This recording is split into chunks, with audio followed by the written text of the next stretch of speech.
மதராசி படத்தை பற்றி இன்றைக்கி இந்த ஆடியோ ரிலீஸ் ட்ரைலர் ரிலீஸ் அன்றைக்கி பேசணும், என்ன பேசலான்னு யோசிக்கும்போது ஃப்ரெண்டு ஒருத்தர் சொல்கிறாரு, ஓவராக பேசாதீங்க, ஆஹோ ஓஹோன்னு சொல்லாதீங்க, கம்மியாக பேசுங்க அப்படின்றாங்க. சரி ஓகே கம்மியாக பேசலான்ட்டு வந்தால் கொஞ்ச நேரத்தில் இன்னொரு ஃபோனு, அந்த ஃபோன் வந்து என்ன நினைக்கிறீங்களோ அதை அப்படியே பேசுங்க, இல்லைன்னா உங்களுக்கு படத்தில் நம்பிக்கை இல்லைன்னு நினச்சிருவாங்க, அதனால் என்ன நினைக்கிறீங்களோ அப்படியே பேசுங்க அப்படின்னாங்க. உண்மையிலே எனக்கு வந்து இந்த படத்தை வந்து ஆரம்பித்த புள்ளி அப்படின்னு எடுத்துக்கிட்டால் சிவகார்த்திகேயன்ட்டு தான் இது ஸ்டார்ட் ஆச்சு. எஸ்கே வந்து ஃபஸ்ட்டு நம்ம ஒரு படம் பண்ணலாம் அப்படின்னு சொல்லிட்டு ஒரு 2 years ரெடி பண்ணிகிட்டு இருந்தோம். எப்பயுமே சொல்லுவாங்க, சினிமாவில் வந்து ஒரு சினிமாவில் ஒரு வெற்றிக்கு குறி வைக்கணும்னா ஒரு பறவை இங்கே போகுதுன்னா அங்கே அடிக்கக்கூடாது, அந்த பறவை இங்கே இந்த ஸ்பீடில் இங்கே வரும்னு சொல்லி இங்கே தான் அடிக்கணும் அப்படின்னு சொல்லுவாங்க பொதுவாக. ஆனால் எஸ்கேவை பொறுத்த வரைக்கும் அவரோட வளர்ச்சி பார்த்திங்கன்னா, நம்ம ஸ்கிரிப்ட் பண்ணி முடிக்கும் போது அவர் வேறு இமேஜில் போயிருப்பார். அவரோட ஸ்டார்டிங் அந்த பிகினிங் பீரியட்லேருந்து நான் பார்த்துக்கிட்டு வரேன். அவரோட வளர்ச்சிங்கிறது வந்து உண்மையிலே ஒரு அற்புதமான விஷயம். ஒரு சாதாரண மனுஷனும் டெய்லி சினிமாவில் எதையோ சாதிக்கலான்னு ஒரு கனவுகளோடு வந்து சென்னைக்கு வந்து இறங்குறாங்க பார்த்தீங்களா, அவங்களுக்குலாம் ஒரு நம்பிக்கை இருக்குன்னா எந்த பின்பலம் இருந்தாலும் சினிமாவில் சாதிச்சிடலாம், எவ்வளோ கஷ்டம் ஒரு திறமையும் உழைப்பும் இருந்தால் போதும் அப்படின்னு இருந்தால் நம்ம ஜெயிச்சிடலான்ற நம்பிக்கை வந்து எஸ்கே அவர்கள் கொடுத்துருக்காரு. இன்றைக்கி நிறைய இளைஞர்கள் சினிமாவுக்கு வராங்க அப்படின்னா நம்மளும் அந்த மாதிரி சாதிக்கலாம் அப்படின்னு ஒரு நம்பிக்கை அவர் கொடுத்துருக்காரு.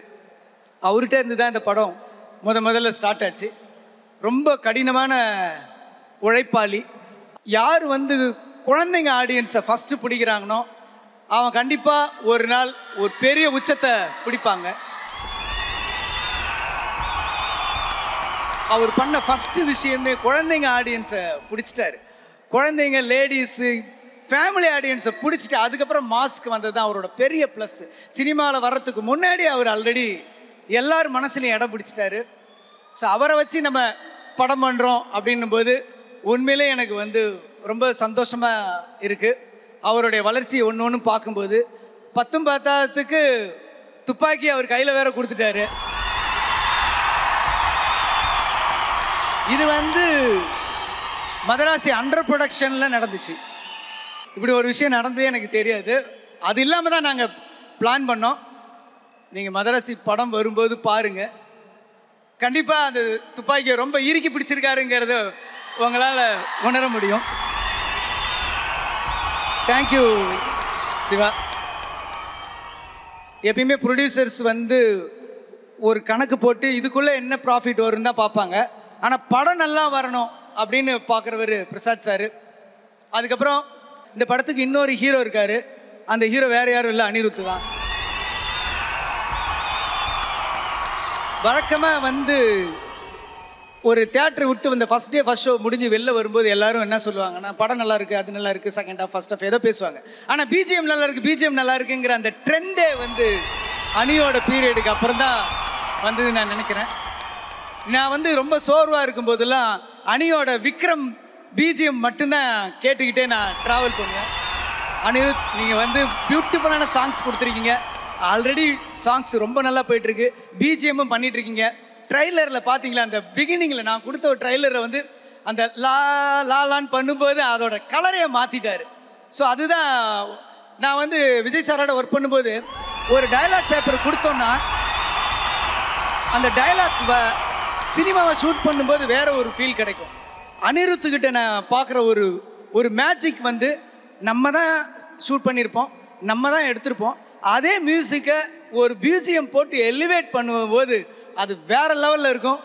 செப்டம்பர் 5 வந்து அனியோட மேஜிக்கை நீங்கள் பாருங்கள். தேங்க்யூ அனி. நிறைய படங்கள் உங்கள் பிஜிஎம்னால ஓடி இருக்கு. இந்த படம் உங்கள் பிஜிஎம்மும் சேர்த்து ஒரு பெரிய மகுடமாக இருக்கும்னு நான் நம்புகிறேன். நன்றி நன்றி. அப்புறம் ருக்மிணி, ஏற்கனவே இந்த ஸ்கிரிப்டை வந்து 2 பெரிய ஹீரோயின், அப்போ கமர்ஷியலில் பெரிய லெவலில் இருந்த 2 ஹீரோயினுக்கு கதை சொல்லி அவங்க டேட் அட்ஜஸ்ட் பண்ணிக்கிட்டு இருந்தாங்க. அந்த டைமில் நான் தற்செயலாக வந்து அவங்களோட படம், கன்னட படம் ஒன்று பார்த்தேன். பட்டு நான் அது 2ஐயும் அப்படியே ஹோல்டு பண்ணிவிட்டு இந்த பொண்ணை கூப்பிடுங்கடா அப்படின்னு சொல்லி வர வச்சேன். மாலதி கேரக்டருக்கு உங்களோட வேறு யாரும் ஜஸ்டிஃபை பண்ணியிருக்க முடியுமான்னு எனக்கு தெரியல. ரொம்ப அற்புதமாக பண்ணியிருக்காங்க. ரொம்ப நாளாக என் மனசில் இருந்த ஒரு கேரக்டர் மாலதி. அந்த மாலதிக்கு உயிர் கொடுத்துருக்கீங்க. ரொம்ப தேங்க்யூ ருக்மிணி. வித்யுத் ஜமால் வந்து துப்பாக்கிக்கு அப்புறம் என் கூட பண்ணியிருக்காரு. துப்பாக்கியில் அதுக்கப்புறம் அவர் ஹீரோவாக போயிட்டார். இருந்தாலும் எனக்காக நான் வேண்டுகோளுக்கு எனக்காக வந்து ரொம்ப இவ்வளோ வருஷத்துக்கு அப்புறம் மறுபடியும் இந்த படத்தில் வில்லனாக பண்ணது வந்து எனக்கு ரொம்ப ரொம்ப நன்றி. அதுக்கப்புறம் விஜயமேனன் சார் உங்களோட வாய்ஸுக்கு நான் அடிமை சார். நான் வந்து ஐயப்பனும் கோஷியும் பார்த்தேன். ஐயப்பனும் கோஷியும் பார்த்துட்டு நீங்கள் தான் இந்த கேரக்டர் கரெக்டாக இருப்பீங்கன்னு சொல்லி நான் அவங்கள வர வச்சு ரொம்ப நாள் வந்து டப்பிங் இல்லாமல் வேறு ஒரு வாய்ஸோடையே இருந்துச்சு. நான் ஆல்மோஸ்ட் உங்கள் குரலையும் மறந்துட்டு சரி ஓகே இப்போ இது பிஜு சாரோட டப்பிங் வரட்டும்னு சொல்லி உங்கள் வாய்ஸ் வந்த பிறகு அந்த கேரக்டர் இன்னும் அப்படி போயிடுச்சு சார். அது அங்கே உங்களோட பேஸ் வாய்ஸ் இருக்குல்ல, அதுதான் சார் ஒரு ஒரு ஒரு அற்புதமான ஒரு விஷயம் இது. Thank you sir. நீங்கள் இந்த படத்துக்கு ஒரு அற்புதமான கேரக்டரில் உயிர் கொடுத்துருக்கீங்க. இன்னும் நிறைய ஆர்டிஸ்ட்டுங்க இருக்காங்க. விக்ராந்த் சார் நடிச்சிருக்காரு இந்த படத்தில். அப்புறம் வந்து சபீர் நடிச்சிருக்காரு. இன்னும் நிறைய ஆர்டிஸ்ட்டுங்க வந்திருக்காங்க. நிறைய பேரோட நேம் எனக்கு ஞாபகம் இல்லை. எல்லாருக்குமே நன்றி, தேங்க்யூ. டெக்னீஷியன்ஸ்ன்னு எடுக்கும்போது என்னோட டிஓபி சுதீப் வந்து பயங்கரமான ஆள். அவர் ஒன்று ஸ்கையில் இருப்பார், இல்லைன்னா டீப் சீயில் இருப்பார். அந்த மாதிரி ஒரு வித்தியாசமான கேரக்டரு. ஒரு ரொம்ப ஹைட்டில் இருந்து சிவகார்த்திகேயன் ஜம்ப் பண்ணுற மாதிரி ஒரு ஷாட்டு. அவர் ஒரு பெரிய ஹைட்டில் இருக்காருன்னா அவருக்கு மேலே கேமரா பிடிச்சிக்கிட்டு சுதீப் நிற்பார். அப்படியே மேலே இவர் ஜம்ப் பண்ண பின்னாடி அந்த மேக்கிங்கில் அந்த ஷாட் பார்த்துருப்பீங்க. எல்லாம் வந்து டப்புன்னு பண்ணும்போது நீங்கள் வந்து கேமராவில் பார்க்கும்போது லேண்ட் எங்கே இருக்குன்னு தெரியாது. அவங்க ஆர்டிஸ்ட் தான் ஃபாலோ பண்ணுவாங்க. லேண்ட் எங்கே இருக்குன்னு தெரியாது. கரெக்டாக வந்து சிவகார்த்திகேயன் சிவா லேண்ட் ஆகிட்ட பிறகு எல்லாரும் கிளாப் பண்ணுவாங்க. அங்கே வந்து அவர் கேமராவோட வந்தவர் டடக்குன்ட்டு ஒரு அன்பேலன்ஸில் வந்துடுவார். அப்படியே முக்குவார். எல்லோரும் கேமரா வாங்கிட்டு போயிடுவாங்க. கொஞ்ச நேரம் அப்படியே முக்கி வந்துட்டு இருப்பார். அடுத்த நாள் பார்த்தா காலில் ஒரு பேண்டேஜ் போட்டு ஒரு ஸ்டிக் வச்சுக்கிட்டு வருவார். முக்கியமாக அவரோட டெடிக்கேஷனை பற்றி சொல்லணும்னா ஒரு இன்சிடெண்ட் நான் சொல்லணும். சிலோனில் நாங்கள் ஷூட்டிங் பண்ணிகிட்ருக்கோம். பக்கத்தில் திடீர்னு வந்து ஒரு பெரிய புயல் அடிச்சுது. அது அப்படியே சைலண்டாக இருந்தால் ஒரு செகண்டில் ஒரு பெரிய புயலில் நீங்கள் வீடியோஸ்லாம் பார்ப்பீங்க பார்த்தீங்களா, காரெல்லாம் இப்படி மூவ் ஆகும், மரம்லாம் இப்படி போகும் பார்த்தீங்களா, அப்படி ஒரு சடன்னு ஒரு செகண்டில் எல்லாமே போச்சு. கிரேன் இப்படி ஆடுது, லைட்ஸ் இப்படி ஆடுது, ஒரே பயமாகிடுச்சு. எல்லாரும் ஒரு 4 பேர் என்ன அப்படியே இழுத்துட்டு போயிட்டு ஒரு கண்டெய்னர் ஓரத்தில் இப்படி வச்சுட்டாங்க. மழை போய்கிட்டே இருக்கு. கொஞ்ச நேரத்தில் மழை அப்படியே நின்றுச்சு. ஒரு ஆம்புலன்ஸ் உள்ளே வர லைட்ஸும் சவுண்டு மட்டும் கேட்டுச்சு. என்னடா இது ஆம்புலன்ஸ் என்னாச்சுன்னு சொல்லி உள்ளே போகிறேன். நான் உள்ளே இருந்தப்போ ஒரு ஃப்ளாஷ் ஃபார்வேர்டு என்ன நடந்திருக்குன்னா, உள்ளே நான் அந்த மழையில் நான் இங்கே ஒதுங்கி இருக்கும்போது அந்த ஃபுல் காற்று அடிக்குது பார்த்தீங்களா, அதில் வந்து அந்த ட்ரோன் கேமரா வந்து இவ்வளோ பெருசு இருக்கும். இந்த கேமராவோட ஒரு 10 டைம்ஸ் பெருசாக இருக்கும். அந்த கேமரா இப்படி வரும்போது அந்த விண்டில் அன்பேலன்ஸில் அது இடிச்சிடக்கூடாதுன்றதுக்காக சுதீப் என்ன பண்ணார், பட்டுன்னு போய் அதை பிடிச்சிருக்காரு. பிடிச்சப்போ அந்த பிளேடு வந்து கட்டாகி அவர் விரல் துண்டாக போயிடுச்சு. இப்போ தான் தெரியுது அந்த ஆம்புலன்ஸில் சுதீப்பை ஏற்றி போயிட்டாங்க. நான் செட்டுக்கு வேகமாக போகிறேன். இப்போ மழை நின்றுடுச்சு. ஆனால் இருட்டு மட்டும் இருக்குது. லைட்ஸ் ஜென்ரேட்டர்லாம் அப்படியே ஆஃப் பண்ணியிருக்காங்க. எல்லார் கையிலையும் செல்ஃபோன் ஆனில் இருக்குது. நீங்களாம் ஆன் பண்ணியிருந்தீங்க பார்த்தீங்களா, அதே மாதிரி எல்லோரும் இப்படி தேடிட்டு இருக்காங்க. எனக்கு ஒன்றுமே புரியல, என்ன தேடுறாங்க எல்லோரும். ஒன்று பார்த்தா அவரோட ஃபிங்கர் தேடிட்டு இருக்காங்க எல்லோரும். ஐயோ யாரும் நவுந்துடாதீங்க அப்படியே தேடுங்க, யாரும் அவரோட ஃபிங்கரை மிதிச்சிடாதீங்கன்னு சொல்லி அப்படியே தேடிக்கிட்டு இருக்காங்க. இப்போ இவர் வந்து ஆம்புலன்ஸில் ஹாஸ்பிட்டல் போயிட்டார். அது சண்டே மிட்நைட் 12:30க்கு அங்கேருந்து ஃபோன் பண்ணி டாக்டரை கூப்பிட்டுருக்காரு. டாக்டர் வரணும் அப்படின்னு சொன்னோடனே ஒரு மாதிரி ஃபிங்கர் ஒருத்தர் கட் ஆகிடுச்சு சார். நான் சரி ஓகே நான் இப்போ கிளம்பி வந்துடுறேன். ஃபிங்கர் பத்திரமா இருக்குல்ல அப்படின்னாங்க. சார் இல்லை சார், ஃபிங்கர் தேடிட்டு இருக்காங்க சார். ஃபிங்கர் தேடிட்டு இருக்காங்களா? ஐயோ சண்டே அன்னைக்கு நான் எப்படியா வர்றது அப்படின்னு. இல்லை நீங்கள் வாங்க அப்படின்னு இங்கே போயிட்டோம். கொஞ்சம் தூரம் தேடிக்கிட்டு இருக்கும்போதே பட்டுன்னு அந்த ஒரு மேக்கிங்கில் இருக்கின்றவர் அந்த ஃபிங்கர் கிடச்சிக்கிட்டு அந்த ஃபிங்கரை எடுத்துக்கிட்டு அடுத்த வண்டியில் வேகமாக போனோம். அன்னைக்கு நைட்டே அந்த பக்கம் டாக்டர் வர இந்த பக்கம் ஃபிங்கர் எடுத்துகிட்டு போய் ஒரு 1 ஹவரில் அந்த டைம் அந்த விண்டோ டைமுக்குள்ளே அவரோட ஃபிங்கர் வந்து அவரோட கையோடு வச்சு அவரையும் ஒரு விரலையும் ஒன்றா சேர்த்தோம் நாங்கள். அந்தளவுக்கு இருந்தது. மறுநாள் ஷூட்டிங் கேன்சல் பண்ண சொன்னார். இல்லை அவுட்டோரில் ரொம்ப செலவாகும், மறுநாள் பண்ணணும், இன்னொரு கேமராமேன் வரணும் அப்படின்னு முடிவு பண்ணால், ஆனால் அவருக்கு பொசசிவ், நான் விட மாட்டேன் அப்படின்னு சொல்லிட்டு மறுநாளே அதுக்கு கட்டு போட்டு ஒரு தம்ஸ் அப் மாதிரி அப்படியே செட்டுக்கு வந்துட்டார். இன்னும் சொல்லப்போனால் ஒரு கேமராமேனுக்கு அவரும் ஹேண்டில் ரொம்ப பண்ணுவார். அவருக்கு வந்து இப்படி பிடிச்சிட்டு இருக்கு அந்த ஃபிங்கரோடு நீங்கள் அந்த படம் அந்த ஆக்ஷன் எடுத்ததுக்கு தேங்க்யூ சுதீப், லவ் யூ.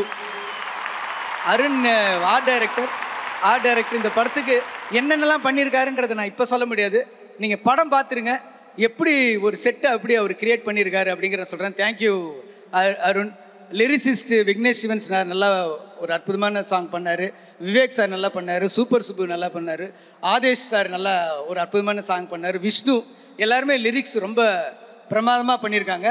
அப்புறம் மேனேஜர் சுந்தரராஜன், எப்பயுமே நான் ஒரு பேரை மறந்துடுவேன், கோச்சிங் வந்து உங்கள் பேரை நான் ஏன் மறக்கிறேன்னா நீங்கள் நெஞ்சோட கீழே இருக்கீங்க, அதனால் மேலே வரமாட்டேன்றீங்க. தேங்க்யூ உங்கள் டீம் எல்லாருக்குமே தேங்க்யூ. கடைசியாக முக்கியமாக என்னோட சேர்ந்து ரொம்ப கஷ்டப்பட்ட என்னுடைய உதவி இயக்குநர்களை நான் அந்த மேடையில் கூப்பிட்டு, ஒரு படத்தில் வந்து அந்த ஸ்கிரிப்டில் ஃபஸ்ட்டு பிள்ளையார் சுழி போடுவோம் பார்த்தீங்களா, அந்த பிள்ளையார் சுழி போட்டு கடைசியில் ரோலிங் டைட்டில் முடிஞ்சு பிரிண்ட்டு டெலிவரி பண்ணி செப்டம்பர் 5 உங்களோட சேர்ந்து ஃபஸ்ட் டே ஃபஸ்ட் ஷோ பார்க்குற வரைக்கும் என் கூட இருக்கிறவங்க இந்த அசிஸ்டன்ட் டைரக்டர்ஸ் தான். எனக்கு மட்டும் இல்லை, எல்லா டைரக்டருக்குமே அசிஸ்டன்ட் டைரக்டர்ஸுங்கிறது ஒரு ஒரு என்ன சொல்கிறது, ஒரு பில்லர் மாதிரி. இவங்களோட கண்ணில் இருக்கிற அந்த கனவும் நெஞ்சில் இருக்கிற அந்த கனவும் உங்களோட ஆசீர்வாதம் உங்களோட விஷஸ் இருந்தால் தான் அது நிறைவேறும். ஸோ இதில் வந்து ஒரு 4-5 பேர் கண்டிப்பாக இந்த செட்டில் இருந்து வெளியில் போவாங்க. என்னால் ஒரு விஷயம் பெருமையாக சொல்லிக்க முடியும், இன்னைக்கு இந்தியா ஃபுல்லாக 12 டைரக்டர்ஸ் என்னுடைய அசிஸ்டன்ட் டைரக்டர்ஸ் இருக்காங்க. ஸோ அதை நினைக்கும் போது எனக்கு சந்தோஷமாக இருக்குது. என்னோட பிரதர்ஸ், என்னோட அசிஸ்டன்ட்ஸ், என்னோட எக்ஸ்டெண்டட் ஃபேமிலி, என்ன வேணால் நீங்கள் சொல்லலாம். Thank you guys. அடக்கி வாசிக்கலாமா இல்லை மனசில் இருக்கிறத சொல்லலாமான்னு நினச்சேன் மதராசியை பற்றி ஃபியூ வேர்ட்ஸ். நான் எங்கள் டீம் எல்லாருமே சேர்ந்து எங்களுக்கு சந்தோஷத்தை கொடுக்குற ஒரு ஸ்கிரிப்ட் எழுதினோம். அந்த ஸ்கிரிப்டை நாங்கள் சந்தோஷப்படுற அளவுக்கே நாங்கள் எடுத்துட்டோம். செப்டம்பர் 5 நாங்கள் அடைஞ்ச சந்தோஷம் நீங்களும் அடைவீங்கன்னு சொல்லி நான் நம்புகிறேன். எப்பயுமே ஒரு இந்தியா ஜெயிச்சிருச்சு, ஆனால் அந்த இந்தியாவை இருக்கிற நம்ம 130 crores ரெப்ரசன்ட் பண்ணுறது அந்த டீம். அதில் இருக்கிற ஒரு 15 பேர், அதில் இருக்கிற 10 பேர், அவங்க வின் பண்ணிட்டாங்களா, யாராவது ஒரே ஒரு ஆள் தான் வந்து அந்த கப்பை வாங்குவாங்க. அந்த கப்பு வாங்குகிற ஒரே ஒரு ஆள் நான். ஆனால் எனக்கு பின்னாடி இவ்வளோ பேரோட உழைப்பு இருக்குது. நிறைய பேர் நான் பேரை விட்டுருப்பேன், ஆர்ட் டைரக்டர் நிறைய ஆட்கள் சொல்லாமல் தவறியிருப்பேன். அவ்வளோ பேரோட உழைப்பு கனவு இருக்குது. இந்த படத்தை பாருங்கள், உங்களுக்கு பிடிக்கும். நன்றி, வணக்கம். Thank you sir. ஒரு சில கேள்விகள் சார். எல்லா திரைப்படங்களையுமே வந்து மக்களுக்கு கண்டிப்பாக விழிப்புணர்வு வரக்கூடிய அரசியல் பேசுவீங்க. அந்த வகையில் மதராசி திரைப்படத்தை பொறுத்த வரைக்கும் ஏதாவது அரசியல் பேசுகிறீங்களா? இதில் அரசியல்னு சொல்ல முடியாது, என்ன சொல்கிறது, இன்றைக்கி சொசைட்டியில் இருக்கிற ஒரு வரப்போகிற விஷயத்தை ஒன்று சொல்லுவோம்ல, இப்படிலாம் நம்ம ஊரில் வர வாய்ப்பு இருக்குது அப்படின்னு சொல்கிற ஒரு எச்சரிக்கை படமாக இது இருக்க வாய்ப்பு இருக்குது. ஒரு எச்சரிக்கை படமாக இருக்க வாய்ப்பு இருக்குது. Okay sir. சார், நீங்கள் சூப்பர் ஸ்டார்லேருந்து நிறைய ஸ்டார்ஸோட ஒர்க் பண்ணியிருக்கீங்க. எங்கள் அண்ணன்ட்ட ஒரு தனித்திறமையாக நீங்கள் பார்த்து ரசித்த ஏதாவது ஒரு விஷயம் இருக்கும். எஸ்கே அண்ணனோட தனித்திறமையாக நீங்கள் பார்க்குற விஷயம் என்ன சார்? அவரோட திறமை எல்லாருக்குமே தெரியும், இருந்தாலும் நான் சொல்கிறேன் அவரோட டைமிங். நான் முன்னாடி சொன்னதான், அவரோட சென்ஸ் ஆஃப் ஹியூமருங்கிறது எழுதுறது இல்லை, அப்படி நம்ம கொடுக்கும்போது அப்படியே அடிக்கிறது இருக்குல்ல, அந்த குயிக்னஸ் தான் அவருக்கு வந்து உங்களை மாதிரி இருக்கிற அந்த இடத்துல இருந்து வந்தனாலே என்னன்னு எனக்கு தெரியல. அந்த ஸ்டேஜில் இருந்து இப்போ வந்து நம்ம அடிச்சுலாம் எழுதலாம், சினிமானா அடித்து எழுதலாம், திருத்தி எழுதலாம். ஆனால் ஸ்டேஜில் வந்து அப்படி பண்ண முடியாது. அந்த பஞ்சை அப்போவே அடித்து அப்போவே நம்ம பஞ்சை ரசிக்கிறாங்களாங்கிறது தெரிஞ்சிடும். ஸோ அந்த மாதிரி ஆடியன்ஸோட பல்ஸு, அவரோட சென்ஸ் ஆஃப் ஹியூமர் வந்து எனக்கு ரொம்ப ரொம்ப பிடிச்சிருக்கு. நீங்கள் அமிதாப் சாரில் இருந்து எடுத்துக்கிட்டாலும், நம்ம தலைவர் எடுத்துக்கிட்டாலும் சரி, விஜய் சார் எடுத்துக்கிட்டாலும் சரி, சென்ஸ் ஆஃப் ஹியூமர், அந்த காமெடி டைமிங்னு ஒன்று இருக்குல்ல, அது வந்து எஸ்கேக்கு வந்து வேறு லெவல். அவர் அந்த ஹியூமரும் அவரை நான் மதராசியில் ட்ரை பண்ணிக்கிற விஷயந்தான். நான் மொத்தமாக அவர் ஆக்ஷனுக்கு மாற்றக்கூடாது, ஏன்னா அவருக்கு விட்ட பிடிச்சதே அந்த ஹியூமர் தான், அதுவும் வேணும். ஆனால் அவருக்கு அடுத்த டைமென்ஷனையும் கொடுக்கணும். அதை தான் நாங்கள் மதராசியில் பண்ணியிருக்கோம். எனக்கு அவரோட சிரிப்பு எனக்கு ரொம்ப பிடிக்கும், ஒரு அழகான சிரிப்புக்கு சொந்தக்காரர். இந்த படத்தில் கேமியோ ஏதாவது பண்ணியிருக்கீங்களா சார்? நான் மான் கராத்தேல உங்களோட கேமியோ பார்த்தோம். அது நான் ஏற்கனவே ஒரு தடவை சொன்னேன், விஜய் சார்கிட்ட இருக்கும்போது சொன்னேன், நீங்கள் ஏதாவது உங்கள் படத்தில் நடிப்பீங்களான்னு. விஜய் சார் படத்தில் நான் நடிப்பேன் அப்படின்னு நான் அப்போ சொல்லியிருந்தேன். அதுக்கப்புறம் நான் நடிக்கல, அந்த படத்துக்கு அப்புறம் நான் நடிக்கல. ஆனால் இந்த படத்தில் ஒரே ஷாட்டுக்கு நான் வருவேன். Super super. ஏன் அப்படின்னா எனக்கு அந்த வைப்பு கிடச்சிச்சு, அந்த வைப்பு கிடச்சி. நீங்கள் சலம்பல சாங் பார்க்கும்போதே உங்களுக்கு அந்த ஒரு ஃபீல் இருக்கும். துப்பாக்கிங்கிறது அது ஒரு வெப்பன் கிடையாது, அது ஒரு மெட்டாஃபர், அது ஒரு கனவு, அது ஒரு இடம். அதை தான் அவர் சொல்கிறாரு. அதை அவர் ஸ்ட்ராங்காக பிடிச்சி வந்திருக்காருன்றது என்னால் உணர முடியுது. சார் லாஸ்ட் ஒரே கொஸ்டின் சார். இப்போ சொன்னீங்கல்ல உங்களுடைய சொல்லுக்கு ஒரு மிகப்பெரிய சக்தி உண்டு. 10 வருஷத்துக்கு முன்னாடி ஒருத்தர்கிட்ட சொன்னீங்க, மேடையில் லட்சக்கணக்கான மக்கள் முன்னாடி நீங்கள் பேசுவீங்கன்னு, அது நடந்துக்கிட்டு இருக்கு. அந்த மாதிரி இன்னைக்கு நம்ம எஸ்கே சாருக்காக நீங்கள் ஒரு சொல் அப்படின்னு சொன்னீங்கன்னா, ஒரு சேலஞ்ச் ஏதாவது ஒன்று இருந்ததுன்னா என்னவாக இருக்கும் ஃபார் த ஃபியூச்சர்? இது இல்லை, அது இயல்பாக வர்ற ஒரு விஷயம். நம்ம கேட்டு வருமானு தெரியல. பட் அவர்கிட்ட நான் பிடிக்கிற விஷயம், ஒரு பயங்கர ஹியூமரான இருக்கிற ஆளை ஒரு ஆங்கிரி யங்மேனாக பார்க்க முடியுமாங்கிறது பெரிய சேலஞ்ச். ஏன்னா நீங்கள் அந்த சேலஞ்சை பண்ணது பார்த்தீங்கன்னா, அமிதாப் சார் பயங்கரமாக ஹியூமர் பண்ணுவார். ஆனால் பார்த்தா ஆங்கிரி யங்மேன்ற ஒரு கான்செப்டே அமிதாப் சார் தான் கொண்டு வந்தார். அதுக்கப்புறம் பார்த்தீங்கன்னா ரஜினி சாரும் பயங்கரமாக இந்த பாம்பை பார்த்து பயப்படுவார், இது பண்ணுவார். ஆனால் அவரே டெரர் பண்ண ஆரம்பித்தாருன்னா அப்படியே இந்த எட்ஜுக்கு வந்து நிற்பார். விஜய் சாரை பற்றி சொல்லவே தேவையில்லை. அவரோட டைமிங் அதெல்லாம் இருக்கும். எஸ்கே நிறைய என்டர்டைன்மெண்ட்டு, ஃபேமிலி ஓரியன்ட் காமெடி அந்த டைமிங்கில் நிறைய பண்ணிட்டார். ஆக்ஷன் இப்போ அந்த கோர் பாயிண்ட்ல ஆக்ஷன் இருக்கும் பார்த்தீங்களா, அந்த ஆக்ஷன் சொல்கிறேன், சும்மா சண்டை போகிறது கிடையாது. அந்த கோர் பாயிண்ட்ல ஆக்ஷன் இருக்கும் பார்த்தீங்களா, அந்த மாதிரி அப்பா எஸ்கே தாண்டா ஒரு ஆங்கிரி யங்மேன் அப்படின்ற மாதிரி ஆடியன்ஸ் வாயிலேருந்து சொல்லணுன்றது தான் அவருக்கு நான் சொல்ல ஒரு சேலஞ்சர். சூப்பர்.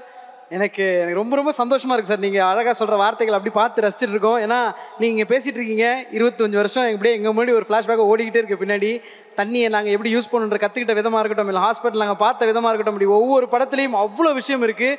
இதுவும் ஒரு மிகப்பெரிய வரலாறாக இருக்கும். அதையும் நாங்கள் கொண்டாட போகிறோம். Thank you so much for all the beautiful. Thank you Vijay. Thank you sir. நல்லா பண்ணீங்க. எப்பயுமே உங்கள் ப்ரோக்ராம் பார்ப்பேன்.